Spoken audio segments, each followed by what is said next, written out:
Hello दोस्तों, मैं सी राहुल अग्रवाल और आज मैं आपसे बात करूंगा आपका टैक्स बचाने की। दोस्तों, मैं जो भी वीडियो बनाता हूं उसके नीचे कमेंट्स में यही आता है कि सर अपना टैक्स कैसे बचाएं, टैक्स कैसे बचाएं, और बस ये बता दो आप तो हमारा टैक्स कैसे बचाएं। तो दोस्तों, आज मैं एक आपको ऐसी टिप बताऊंगा या एक ऐसा लॉ बताने वाला हूं जिससे अगर आप कोई प्रॉपर्टी बेचने वाले हो और उसके अगेंस्ट में नई प्रॉपर्टी लेने वाले हो तो आपका टैक्स बचेगा, और बचेगा जो बचेगा उससे ज़्यादा कैसे बचाना है, ज़्यादा कैसे एग्जेम्पशन क्लेम करनी है, उसकी बात करेंगे। दोस्तों मैं सबसे पहले आपको बेसिक प्रोविज़न बता देता हूँ क्योंकि कुछ दोस्त नए जुड़े हैं मेरे साथ, तो मैं आपको बताता हूँ कि नॉर्मल रूल क्या है। दोस्तों, आप जब भी कोई प्रॉपर्टी को बेचते हो तो उस पर आपको कैपिटल गेन टैक्स लगता है। फॉर एग्जाम्पल, मैंने कोई 1 करोड़ रुपए की प्रॉपर्टी बेची है, उसको मैंने 60 लाख रुपए की खरीदी थी, तो 1 करोड़ में से 60 लाख जाएंगे, बचेंगे 40 लाख रुपए। 40 लाख रुपए पे मुझे 20% का इनकम टैक्स गवर्नमेंट को देना होता है। ये बोलते हैं कैपिटल गेन टैक्स।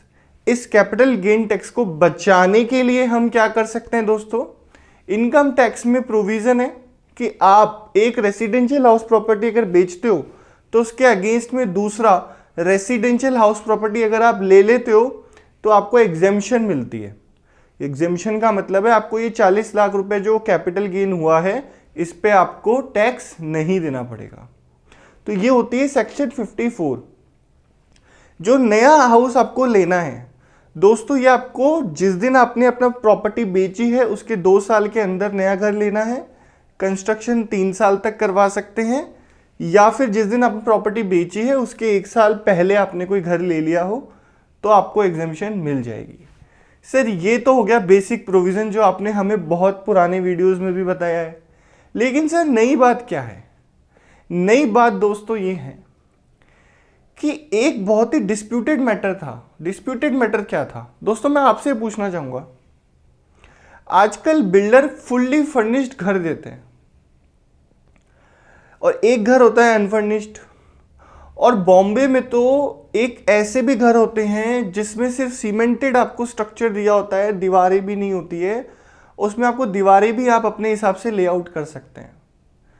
तो दोस्तों आप सोचोगे सर आप ये हमसे क्यों पूछ रहे हो, तो दोस्तों मेरा पूछने का मतलब ये है कि हम जो नई प्रॉपर्टी खरीदते हैं एग्जेम्पशन लेने के लिए, उस नई प्रॉपर्टी में जितना ज़्यादा पैसा लगा होगा उतनी ज़्यादा एग्जेम्पशन मिलेगी।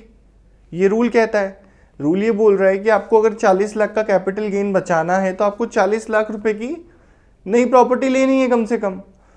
तो दोस्तों फॉर एग्जाम्पल, अगर आपको 40 लाख रुपए की प्रॉपर्टी लेनी है और 30 लाख रुपए का आपने घर लिया और 10 लाख रुपए का उसके अंदर सामान है, तो क्या आपको एग्जेम्पशन 30 लाख रुपए की मिलेगी या एग्जेम्पशन 40 लाख रुपए की मिलेगी?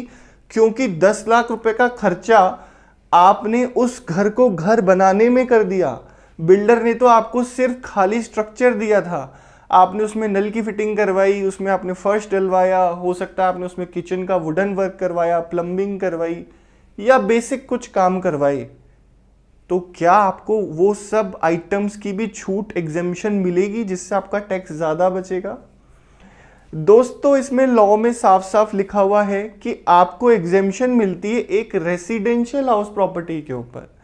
रेसिडेंशियल हाउस प्रॉपर्टी का मतलब होता है एक जनरल टर्म्स में एक ऐसी जगह जहां पे एक नॉर्मल इंसान आसानी से रह सके, उसके रहने की बेसिक सारी सुख सुविधा वहां पे हो, वो एक रेसिडेंशियल हाउस प्रॉपर्टी होती है। अब केवल ईंट खड़ी कर दी, उसमें ना पानी की सुविधा है, ना प्लम्बिंग हो रही है, ना इलेक्ट्रिसिटी का काम हो रहा है, ना फर्नीचर है, ना फर्श है, तो वो तो कोई रेसिडेंशियल हाउस प्रॉपर्टी नहीं हुई। तो दोस्तों इस पे काफ़ी केस लॉस भी हुए और उसके बाद लॉ का ये फाइनल डिसीजन आया, या केस लॉस के जो डिसीजन आए उसमें ये कहा गया कि अगर कोई ऐसा घर है जिसको आप रहने योग्य बनाने के कोई खर्चे करते हो, फॉर एग्जाम्पल मैंने बिल्डर से 30 लाख रुपए का घर लिया पर उसने मुझे वो बहुत ही बिल्कुल बेसिक कंडीशन में दिया जिसमें सिर्फ वॉल्स हो रही थी, मुझे प्लम्बिंग का काम करवाना पड़ा क्योंकि बिना पानी के मैं नहीं रह सकता, मैंने इलेक्ट्रिसिटी का काम करवाया, मैंने फर्नीचर का काम करवाया, फर्श का काम करवाया, जो बेसिक ज़रूरतें हैं एक घर को घर बनाने के लिए।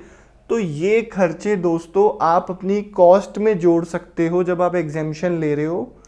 मतलब जो मेरे 30 लाख का घर है उसमें मैं मेरे 10 लाख रुपए के ये खर्चे, जो मैंने फर्नीचर बनवाया, जो मैंने प्लम्बिंग का काम करवाया या जो फर्श करवाया, मतलब मेरा कहने का दोस्तों ये मतलब है कि जो बेसिक खर्चे होते हैं जो एक घर को घर योग्य बनाने में काम आते हैं, उन खर्चों को आप एग्जेम्पशन में क्लेम कर सकते हैं। दोस्तों लॉ में साफ साफ लिखा है कि आपके कंफर्ट के लिए आपने कोई खर्चे किया, आपने एसी लगवा लिया या आपने ऐसी कोई चीजें करी जो आपको लग्जरियस हाउस बनाने में आपको हेल्प कर रही है, बेसिक चीजों के लिए नहीं। आपने मान लीजिए कुछ बिल्कुल ही लग्जरियस सोफा लगा लिया, 2 करोड़ रुपए खर्च कर दिया आपके घर पे, या मान लीजिए कोई 5 लाख का आपने सोफा लगा लिया, जो जिस मतलब बेसिक खर्चों की आपको छूट मिलेगी। ऐसा नहीं है कि आप अननेसेसरी खर्चा करके अपनी एग्जेम्पशन को बढ़ा ले, ये पॉसिबल नहीं होगा। छोटे मोटे खर्चे आप उसमें ऐड नहीं कर सकते कि आपने पर्दे लगवाए हैं या कुछ बेसिक चीजें लगवाई हैं। दोस्तों ये बहुत ही सब्जेक्टिव है कि अब रहने योग्य में क्या क्या चीजें आएगी, लेकिन मैं आपको कुछ बेसिक चीजें जो बता सकता हूं कि प्लम्बिंग का काम हो गया, फर्श हो गया, फर्नीचर हो गया, ये चीजें जनरली इंक्लूड हो जाती है।